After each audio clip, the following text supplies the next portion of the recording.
Hey guys, what's going on? Jeanette Bruce here. Welcome back to the channel. So today we're going to be going over this new blog post from the Hytale team on the Hytale website, and this blog post is going to be about the Zone 1 wildlife. Now, if you remember from previous coverage I've done on Hytale, Hytale's adventure mode is basically split up into different zones. Each zone has its own unique biomes, wildlife, mobs, etc., grass types, tree types, stuff of that sort. And we've kind of looked at the different types of zones. You know, they all have their own themes. So we finally got some information about Zone 1's wildlife. Now, I assume in the future we're probably going to get Zone 2, 3, etc., or maybe they won't release that, but hopefully they will. Anyway, so this is a little sneak peek into Zone 1's wildlife. We're going to click on this right here. A peek into some of Zone 1's wildlife. As we wrote in our World Gen introduction back in January, each zone in Hytale's adventure mode features its own unique elements, including geology, plants, NPCs, monsters, and animal life. So there's mobs, animal life, geology, plants, NPCs, everything is in there, which basically separates each zone from one another. So basically, when you travel through the Hytale map, you don't feel like you're repeating things, you see new things, and that kind of encourages adventure. I like that idea. So it says arachnophobes take note, because apparently there's a big spider mob at the end of this, or spider wildlife, I guess you could call it, because this is not really going into mobs, I don't believe, but I think that these wildlife can actually hurt you, as we can see right here with the grizzly bear. So here's the grizzly bear. It says that the grizzly bear is highly territorial and can be found in Zone 1's forests. They become defensive when approached, but won't attack unless you refuse to get out of the way or directly provoke them. An angry bear will give chase to its intruders, but it won't pursue you beyond the bounds of its territory.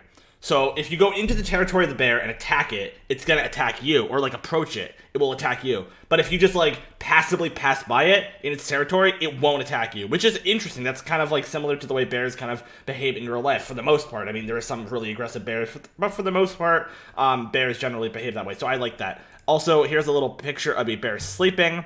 So here is a sleeping bear that apparently sleeps under this kind of cave formation. I'm not sure if they're designed to sleep under this formation or if they just, you know, naturally go there, but that looks really cool. I like that animation and stuff. And it says that disturbing a sleeping bear isn't a great idea. I assume if you disturb a sleeping bear, you're basically screwed. It's just gonna kill you. I mean, it's over for you. Okay, like, don't disturb a sleeping bear. Seriously, don't. Also, we got frogs. We got frogs. That's so cool. Frogs, meanwhile, are an example of ambient life. Smaller creatures that provide the world of Orbis with a sense of life and interactivity. Now, Orbis is the first world, which is split up into 4 zones. There's obviously more worlds after that, so you can travel like between different planets and stuff. But anyway, that's off on a tangent. So we're only looking at Orbis here, though. Alright, so here's the little frogs jumping along. There it is right there. They don't really do much. They just... wouldn't it be so cool if, like, they had, like, poison frogs, like poison dart frogs? Like, they had a special type of frog that was, like, really rare to spawn, and it would actually attack you. Like, kind of how Minecraft has, like, that killer bunny, which has a small chance of spawning. Frogs, meanwhile... Okay. Ducks. Okay, well, we also got ducks. Oh, look, that's so cute. That's so cute. Look at the little ducks. They're, like, they're drinking water. Ducks, which can be found paddling in shallow water, are another type of ambient creature. This clip shows a couple of behavioral and animation features that can help bring Hytale's animals to life. So, in addition to behaviors like feeding, animals can also turn their heads to look at one another. Little touches like this really help to give creatures personality. Yeah, I mean, they definitely look like they're alive. Like, it definitely looks like they're definitely more like, you know, more like closer to the real thing than like what we would see in generally something in Minecraft. I feel like it's a major improvement in that regard. So we also got little birds. You can see the sparrows flying around there. And it also says that Twerk sentries are easily distracted by passing birds and have even been known to hurl their spears at them. So I assume that Twerks like literally throw spears at the birds, which is actually a very interesting mechanic. That'd be cool to see. Like, you're just adventuring around the world and you just see like a bird just get shot out of the sky and fall to its death. That's pretty intense. That's actually pretty intense. We also have a family of deer. This is just an example. There's no description to these. We don't know their exact behavior, but you can see right here that one is grazing. Also, there's a male and female variety, so you can see that this is the male. Obviously, this is the female, and you can, you know, distinctly see a difference between the two. I assume they travel in herds. I'm sure they're coded to do that. We also have rats, which look like they live in caves, and it also looks like that they're scratching themselves almost. Yeah, it looks like they're scratching themselves in the cave. They have, like, red eyes. It looks like I think that the rats only live in the caves. That's kind of creepy. They look really big, though.